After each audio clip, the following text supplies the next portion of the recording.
Dobrodošli u Animafest podcast u kojem razgovaramo s autoricama, autorima i drugim sudionicima ovogodišnjeg festivala. Danas je s nama dvojica gostiju iznimne širine i iskustva u teoriji i praksi animacije. Prvi je s nama jedan od članova žirija za veliko natjecanje kratkoga metra, Jan Pinkava. So we'll switch to English to introduce him and say hi. Hi, Jan. Hi, Anja. How are you doing? Very well, thank you. And you? Very well. Very excited to be here. Really delighted. Very excited to have you here. We're starstruck a bit to have you here, actually. It's your first time in Zagreb? Yeah, I've wanted to come to this festival pretty much all my professional life and before. And this is my very first opportunity, so I'm really happy. What feels new to you in animation, in that sense, today? Wow, Anja, that's a big question. I came a long time ago to Pixar when, even before Pixar was Pixar Animation Studios, before Toy Story was made, the very first 3D computer animated film. And that was all a new technology and new techniques, and we have lots of things happening now with new technologies and new techniques, but it was always about storytelling. It's the most important thing. It's the fun. Without a story, the technology doesn't matter. So what's new? Of course, everyone talks about artificial intelligence having a big effect on the industry of animation.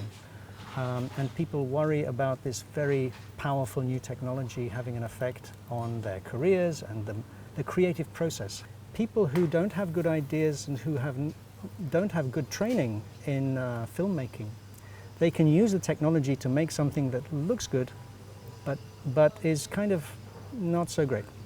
To do the really good work, you still need the traditional skills, the traditional understanding. And I'm the head of the Animation Institute in the Film Academy Baden-Württemberg, which is a very long thing. And many of my students, they are interested in stop-motion puppet animation, hand-drawn animation, traditional haptic techniques, to be part of the process in a very, very human way.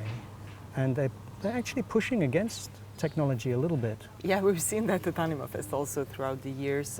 It's also a festival dedicated to the artistic aspects of animation and authorship, strong artistic signatures. What kind of stories, when you told me about the stories, interest you the most? The reason I'm here in Zagreb is because this festival is about the artists. And that's why it's such a great festival, and I hope it always stays that way. It's very, very important. No matter what great professional career you have, no matter what technologies you use, the people like me want to come to a festival like this to get inspiration, to really see some good art. And what I'm interested in a story, in an animated short film, you know, it's anything, Anja, it really is anything, and I'm not exaggerating. I think, and you've probably heard this many times, short animated film is the poetry of filmmaking.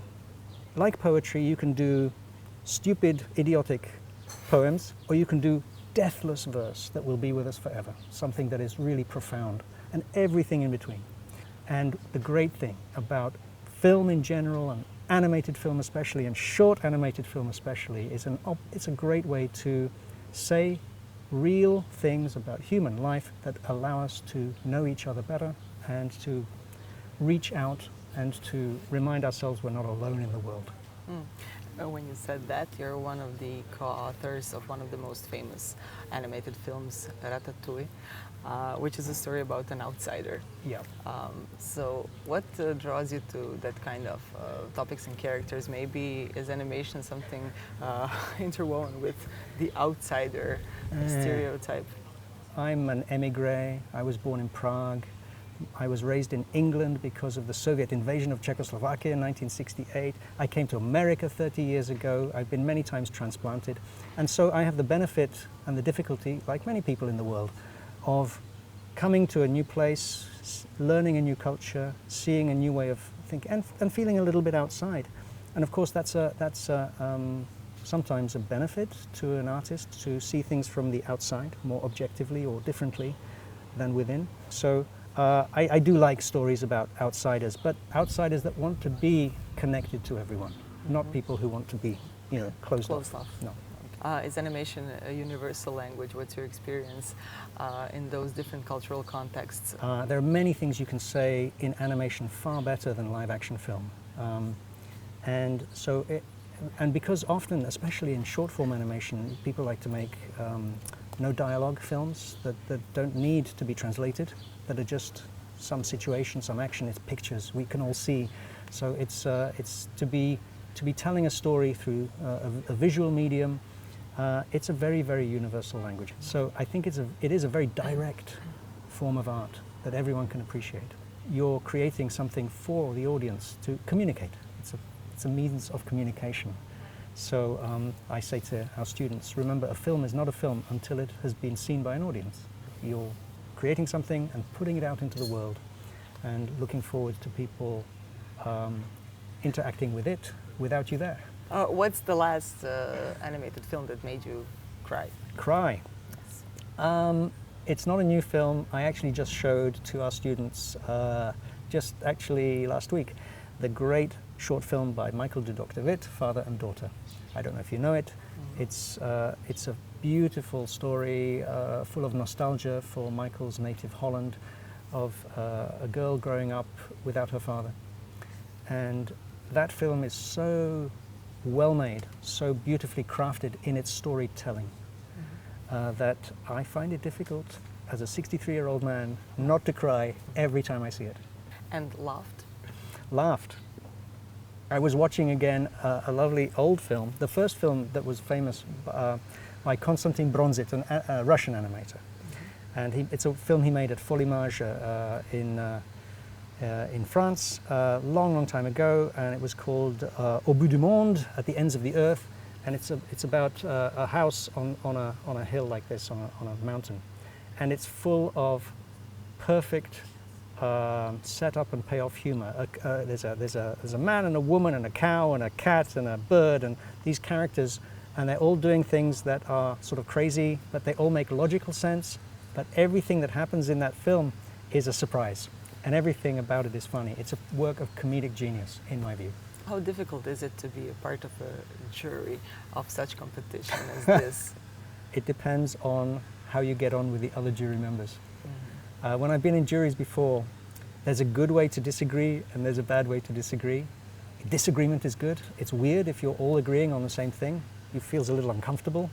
So I hope that in our jury we have some good constructive disagreement, we have different opinions and different aesthetics and feelings for things. And as long as there are no terrible arguments or battles and that we can talk to each other, then it'll be good. It'll be hard work and good fun at the same time. I wish you all the best and good luck in that process, and thank you very much for joining us today. Thank you, real pleasure. Thanks for having me. Naš je drugi gost, Amidi, ovogodišnji dobitnik nagrade za izniman doprinos proučavanju animacije. Amid, hello, welcome. Hi, nice to be here. You're kind of a renaissance man of animation, of theory animation, of animation, journalism, critique, and so on. How broad of a scope do you think you have, and why is that so? I'm actually a little surprised because I never intended to have this broad of a scope. My initial interest was in animation history, but somehow I veered into writing more journalistically for a website that I ran for many years, and it just kind of grew over time. Like, I've been writing for almost 30 years now, and obviously if you're writing for that long, your scope grows over that period. So where and when did it start? Well, it started when I was a teenager. I started my first website about animation when I was 16 years old. And this was in 1996, when the internet was not the internet that we know today. It was a very different place. So that was where I got my start, was writing for my own website. And from there, it went many different directions. Which film made you fall in love with animation? People ask me that a lot, and I don't think there was any particular film so much as it was a period in animation history. I was fascinated by the classic golden age of American animation, which was from the 1930s through the 1950s. And more than any films, I remember there was a book. It was called Chuck Amuck. It was the autobiography of the Warner Brothers director, Chuck Jones. And it was that book that inspired me, not so much the films in it, but the people making the films. People making the films were more interesting sometimes than the films themselves. They were wild and crazy, and it just looked, from the outside, it looked like the most fascinating career that you could have. And that's what initially attracted me to animation. So many books, so little time, so it says in your head. Yes. Do you yes. still feel that way? I try to read as much as I can, and I feel like I can never read as much as I need to. I obviously read a lot of nonfiction books, but there's so many great fiction books that I'm always trying to catch up on. What about the films? I mean, you must have seen and liked some of them, writing so many years about animation after all. Of course. I mean, again, I think it was a lot of the classic films, the Warner Brothers short cartoons that were directed by Chuck Jones, Bob Clampett, Frank Tashlin, Friz Freleng, the Tom and Jerry shorts by Bill Hanna and Joe Barbera. But those were the initial films that got me interested. Later on, I discovered so many amazing films from all over the world. Of course, I have to say the Zagreb shorts that were made in the 1950s, the Zagreb Film Studios.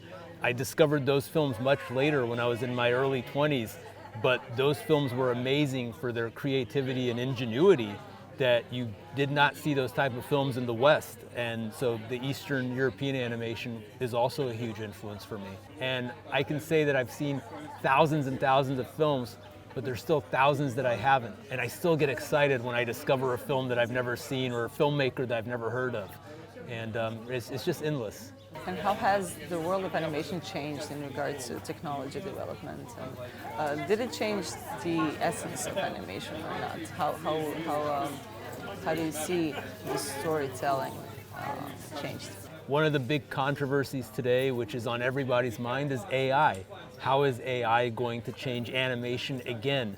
We don't know that yet. We're in an experimental stage, and so far, most of the films with AI are primitive and not very good. But there's no doubt that it's a new technology, and 10, 20 years from now, the style of film may change again because of AI. That doesn't mean the storytelling will change. Storytelling is something at its core will remain consistent. A good story is a good story, and that is always the heart of a film, is the characters and the story. So, you know, the surface styling of a film will change over time with new technology, but story and character remain fundamentally the same throughout history. What are you researching these days? What are you working on? Right now, I'm finishing up a biography of Disney's wildest artists. He was a director and animator, Ward Kimball, and he worked at Disney from the 1930s through the 1970s. And he was the experimenter at the studio. He was the person who didn't follow the rules at Disney. And there was a lot of tension always because he didn't do things like the other Disney artists, and he was always pushing. And I've been working on this biography for 20 years now. The biography is one that Disney did not want published, so it has been a long road to figuring out a way to make this book happen, but I'm really happy to say that it's finally happening after 20 years, and that book will be out next year. So is it your magnum opus? It's the longest work I've done ever in terms of historical research and ambition. I don't have a page count yet, but it's probably going to be over 500 pages. Okay. And it should be a lot of fun to read. Thank you very much for this conversation. Thank you for having me. It's been a pleasure.